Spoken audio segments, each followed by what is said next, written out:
They tell you immigration is about compassion, about helping the desperate, about building a better world for everyone. But that's not why the borders are open.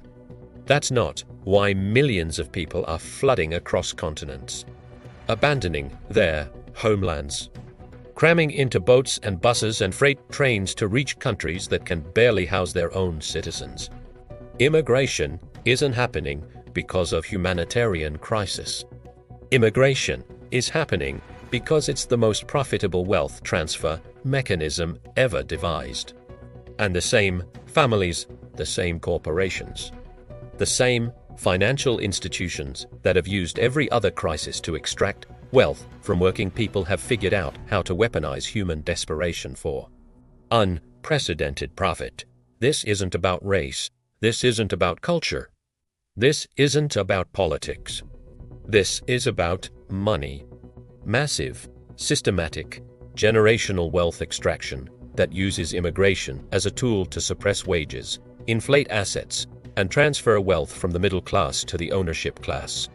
The pattern has been running for 200 years. Create economic conditions that force migration. Import desperate workers willing to accept below-market wages. Use the labor supply increase to suppress wages for everyone. Use the population increase to inflate housing and asset prices. Profit from both the wage suppression and the asset inflation. Ireland 1845, Mexico 1994, Syria 2011. Every mass migration in modern history follows the same sequence. Economic devastation in the origin country, massive population movement. Wage suppression in the destination country, asset price inflation. Enormous profits for the ownership class.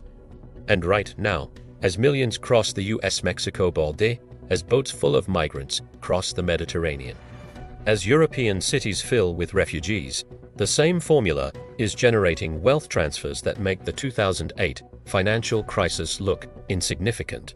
Let me show you how it works, how it's always worked, and why every major migration wave in history has been engineered to benefit the same interests that profit from every other form of economic manipulation.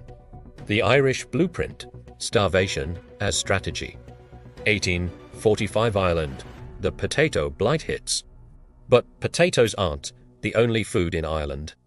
The country is producing grain, cattle, dairy, vegetables. Enough food to feed the population multiple times over. But that food isn't for the Irish. It's for export to England. British landowners control most Irish agricultural land. They grow potatoes for Irish consumption because potatoes produce more calories per acre than any other crop. This maximizes the Irish labor force while minimizing the land needed to sustain them.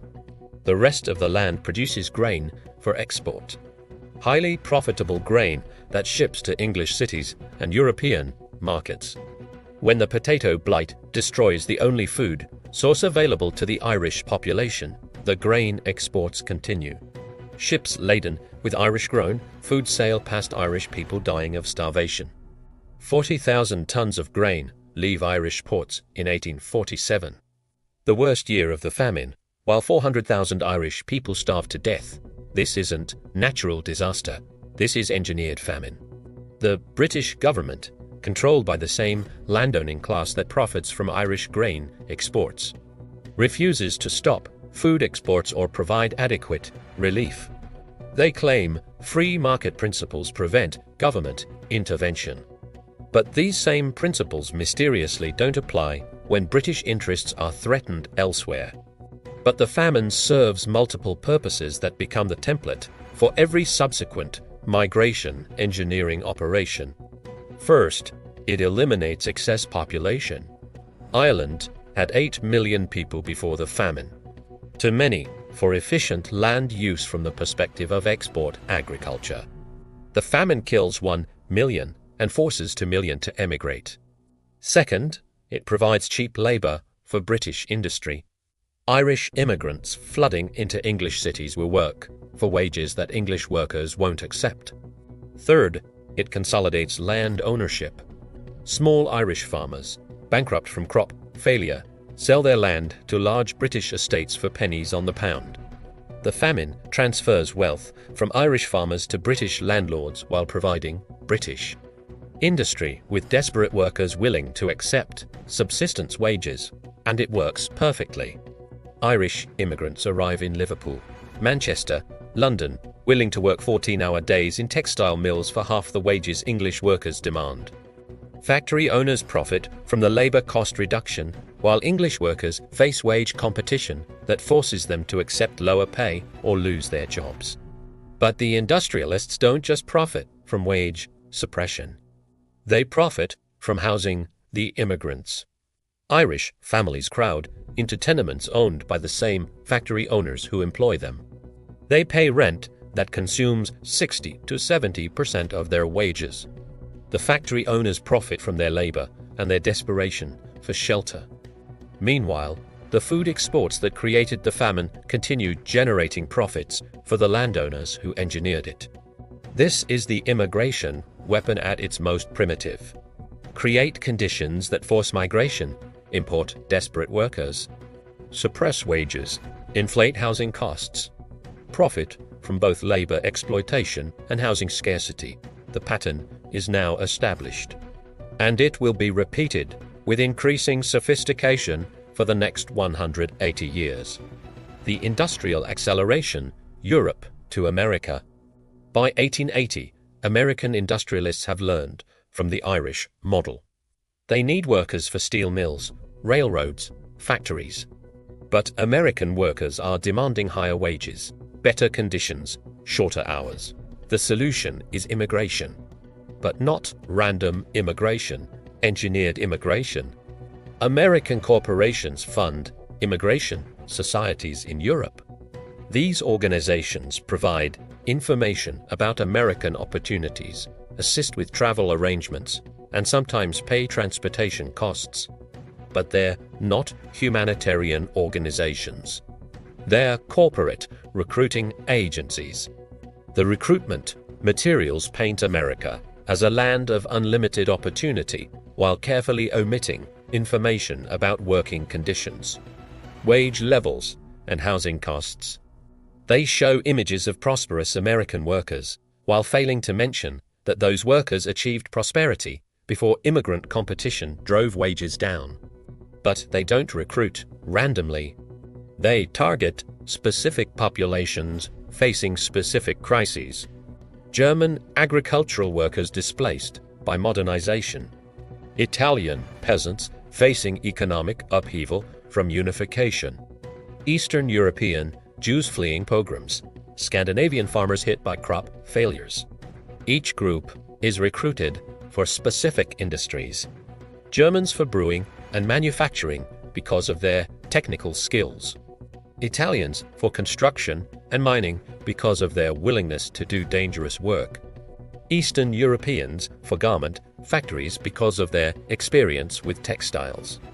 The recruitment is coordinated with industrial expansion. Steel companies fund German immigration societies when they're building new mills. Railroad companies recruit Scandinavian workers for track construction. Textile companies import Eastern European families for factory work. Between 1880 and 1920, 23 million immigrants arrive in the United States. Not through random migration, but through coordinated recruitment by American corporations needing cheap labor. The results are exactly what the industrialists intended. Wages stagnate despite massive economic growth. American workers who were demanding 8-hour days and higher pay find themselves competing with immigrants willing to work 12-hour shifts for subsistence wages. But here's the key innovation that makes this more profitable than the Irish model. The immigrants aren't just providing cheap labor. They're creating housing demand that inflates property values for existing landowners. American cities explode in population. New York grows from 1.2 million to 5.6 million between 1880 and 1920. Housing prices skyrocket. Rent consumes larger percentages of worker income. But the landlords profiting from housing scarcity are often the same industrialists benefiting from wage suppression. Andrew Carnegie owns steel mills employing immigrant workers at low wages. He also owns tenements housing those same workers at high rents. He profits from both sides of their economic desperation. The Rockefeller family profits from immigrant labor in their oil refineries while owning real estate that appreciates due to immigrant population growth.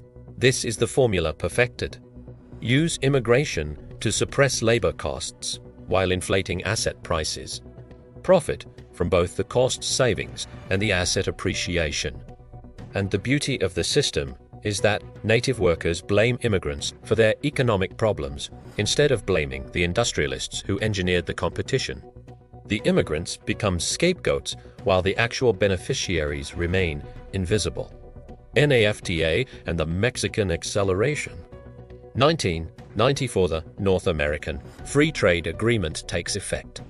Sold to the American public as a deal that will increase exports and create jobs. Sold to the Mexican public as an agreement that will modernize their economy and reduce immigration pressure. Both promises are lies. NAFTA is designed to do the opposite.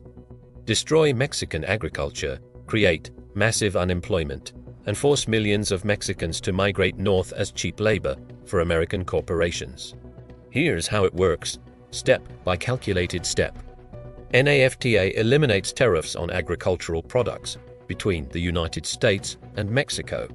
This means Mexican farmers, who grow corn on small plots using traditional methods, must compete with American agribusiness producing corn with industrial machinery and government subsidies. The competition isn't even close. American corn costs $3.40 per bushel to produce. Mexican corn costs $8.20 per bushel. When trade barriers disappear, American corn floods Mexican markets at prices no Mexican farmer can match. Within 10 years, 2 million Mexican farmers are bankrupted.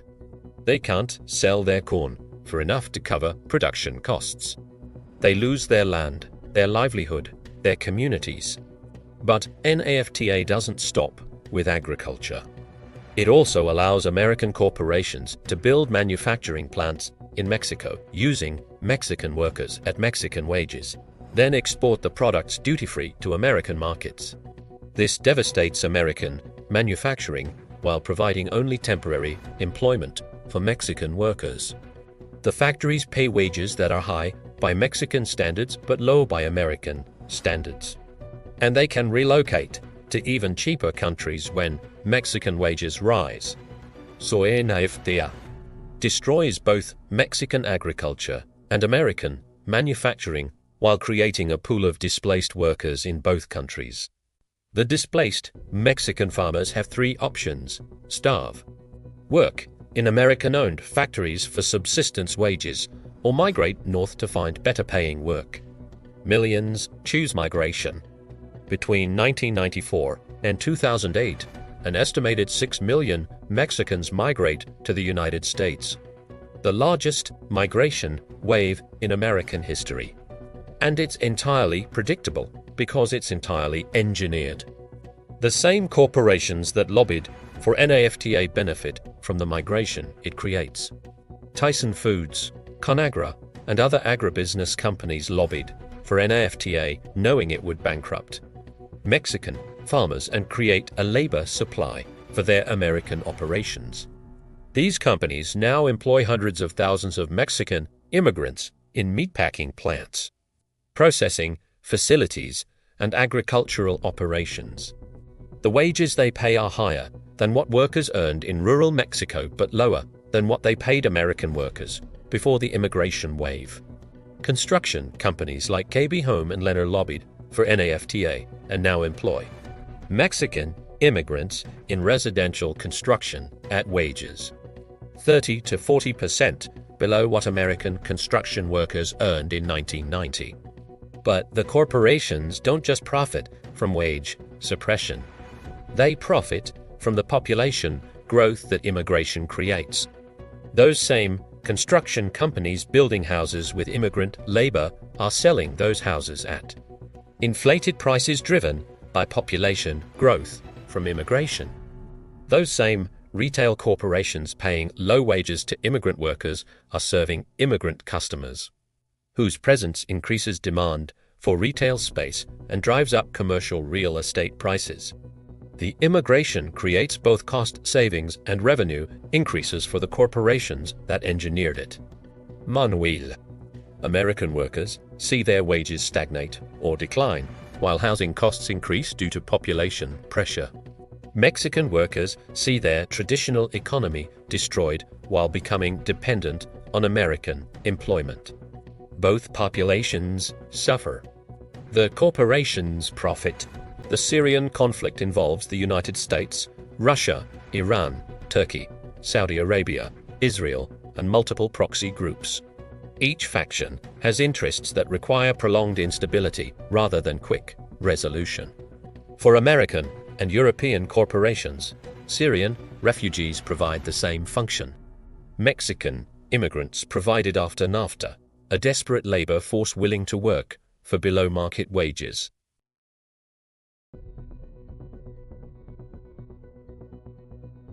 Instead of destroying agriculture or trade policy to create migration pressure, they're using direct military intervention to create refugee crises. The pattern is visible across multiple conflicts that began during the same period. Libya 2011, creating refugee flows across the Mediterranean. Afghanistan 2001 to 2021, 20 years of war creates millions of refugees and displaced persons. Iraq 2003 present. American invasion and occupation creates ongoing instability and refugee populations. Yemen 2015 present. Saudi American intervention creates the world's worst humanitarian crisis and mass displacement. Each conflict creates refugee populations that migrate to countries where they provide cheap labor for corporations. Syrian refugees in Germany work in agricultural operations, food processing, and manufacturing at wages significantly below what German workers receive for the same jobs. Afghan refugees in the United States work in meatpacking, construction, and service industries at wages that undercut American workers. The refugees aren't fleeing to random destinations. They're being resettled in locations where corporations need cheap labor. The International Organization for Migration, funded by governments and corporate foundations, coordinates refugee resettlement to match labor market demands in destination countries. Refugees with agricultural experience are resettled in agricultural regions. Refugees with manufacturing skills are resettled near factories. The resettlement pattern follows corporate labor demands, not humanitarian need. War becomes just another tool for engineering profitable migration.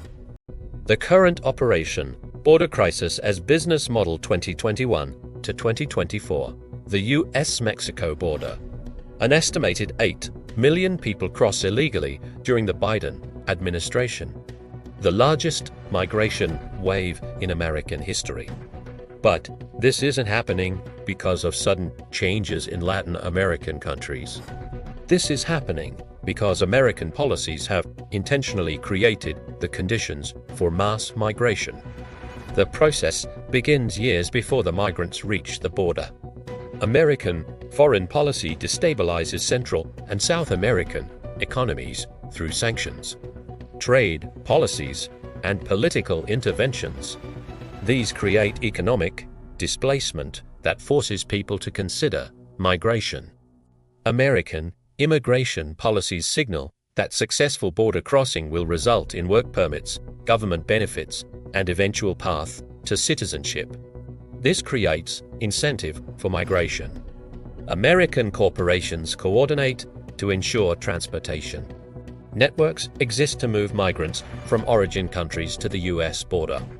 Airlines, bus companies, and smuggling networks receive financial support that makes migration logistically feasible. The result is millions of people arriving at the border with exactly the skills needed by American Corporations facing labor shortages. Agricultural companies in California need workers for harvest seasons. Construction companies nationwide need workers for infrastructure projects. Service industries need workers willing to accept wages that Americans won't accept. The migrants provide this labor at wages 40 to 50% below what American workers were earning for the same jobs in 2019, but the wage suppression is only part of the profit equation. The migration creates housing demand that drives up real estate prices across the country. Cities receiving large migrant populations see immediate increases in housing costs that benefit property owners while impacting renters.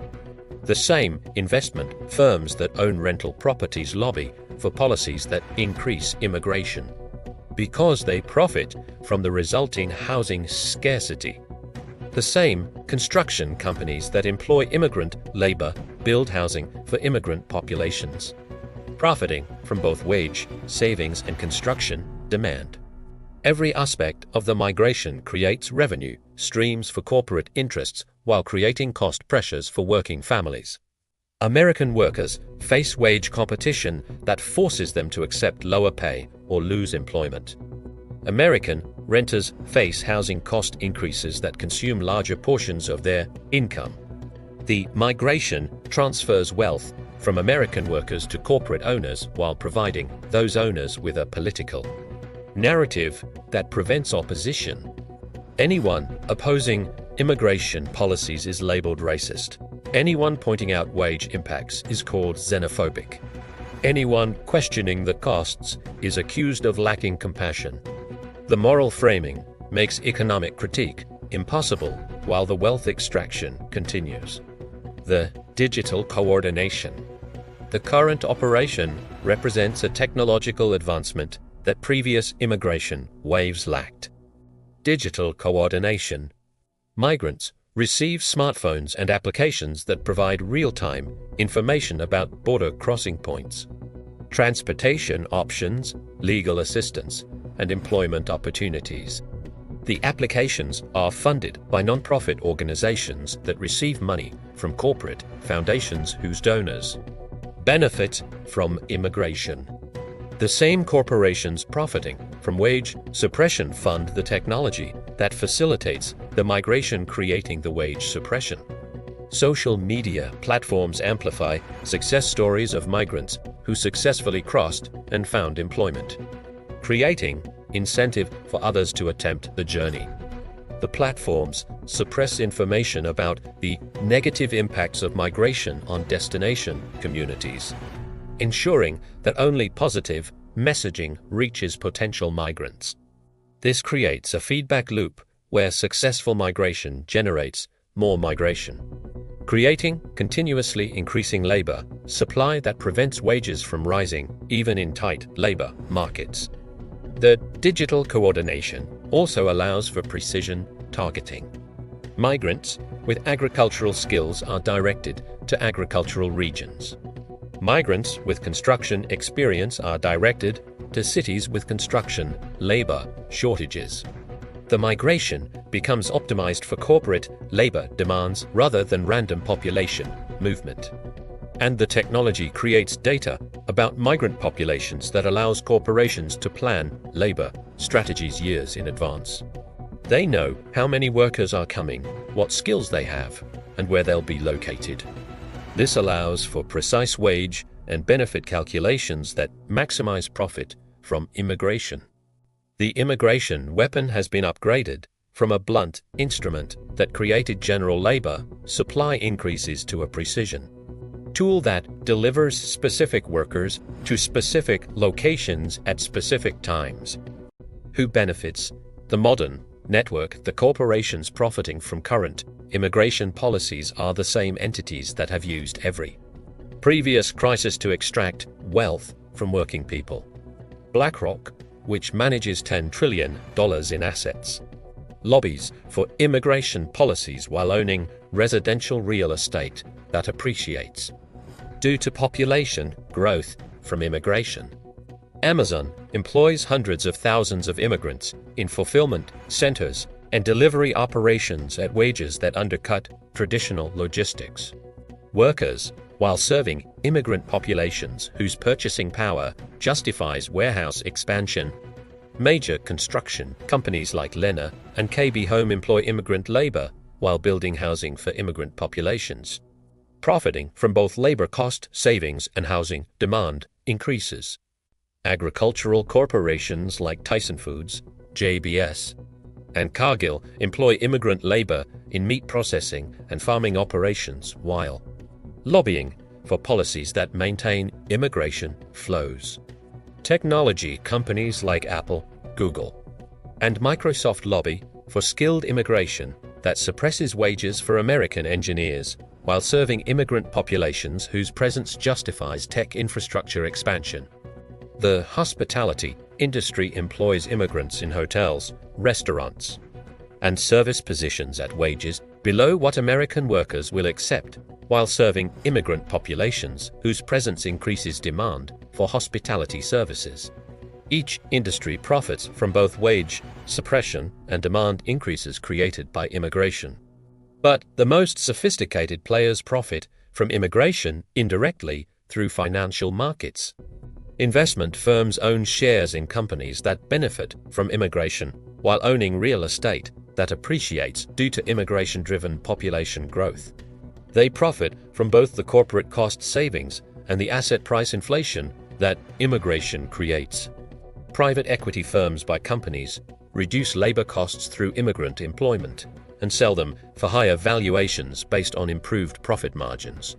The immigration creates wealth for financial markets while creating economic pressure for working families.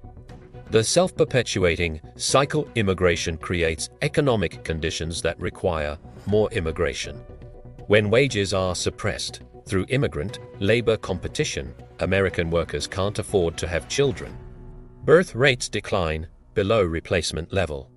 Declining birth rates create labor shortages that justify more immigration. When housing costs increase due to immigration-driven population growth, young Americans delay family formation. This reduces birth rates further. Lower birth rates create demographic arguments for immigration to maintain economic growth. When communities are transformed by immigration, social cohesion declines and civic institutions weaken. This reduces political resistance to further immigration. Weakened political resistance allows for expanded immigration policies that create more migration.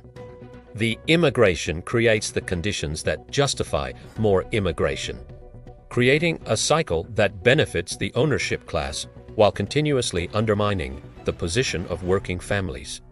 And the cycle operates across multiple generations. First-generation immigrants work for below-market wages while living in overcrowded housing.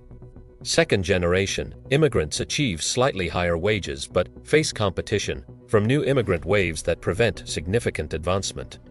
Third-generation immigrants become politically active in supporting immigration policies because they believe immigration benefits them, not realizing it's primarily benefiting the corporate class. Each generation supports the system that exploited the previous generation because they see only their relative advancement, not the absolute wealth extraction flowing to ownership interests. The integration myth. The current immigration operation is sold as a temporary crisis requiring temporary solutions. But the evidence suggests it's a permanent system designed to create continuous immigration flows. Integration programs are designed to create dependency rather than self-sufficiency.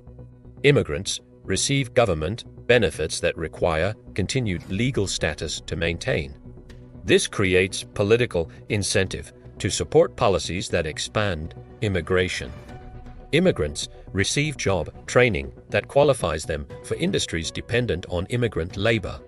This ensures they remain economically dependent on the immigration system. The integration process embeds immigrants in systems that require continued immigration to function, making immigration reduction politically and economically difficult. By the time previous immigrant waves achieve wage parity with American workers, new immigrant waves arrive to restart the wage suppression cycle. This prevents the immigration from ever creating the economic advancement that is promised, while ensuring corporations maintain access to below-market labor. The immigration weapon becomes a permanent feature of the economy rather than a temporary response to specific crises. The international coordination current immigration patterns show coordination between governments, corporations, and international organizations that suggests the migration is being managed rather than spontaneous.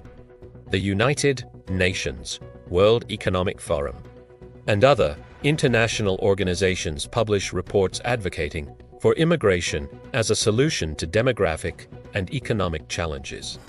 These reports provide political cover for immigration policies while ignoring the negative impacts on working populations. European Union policies coordinate immigration distribution among member nations to match corporate labor demands rather than humanitarian need. American immigration policies coordinate with Latin American governments to manage migration flows that match U.S. economic cycles. Migration increases during periods of labor shortage and decreases during economic downturns, suggesting the flows are being managed rather than driven by conditions in origin countries. The international coordination indicates that immigration is being used as an economic management tool rather than a humanitarian response. The ultimate purpose. Understanding the immigration weapon requires recognizing its ultimate purpose: wealth extraction and class control. Immigration suppresses wages for working populations while inflating asset prices for ownership populations. This increases wealth inequality between workers and owners. Immigration creates political division among working populations while unifying ownership interests around policies that increase immigration. This prevents working populations from organizing politically while ensuring ownership populations maintain policy control. Immigration creates economic dependency among immigrant populations while creating social anxiety among native populations. Both groups become politically manageable because both groups depend on the system that exploits them.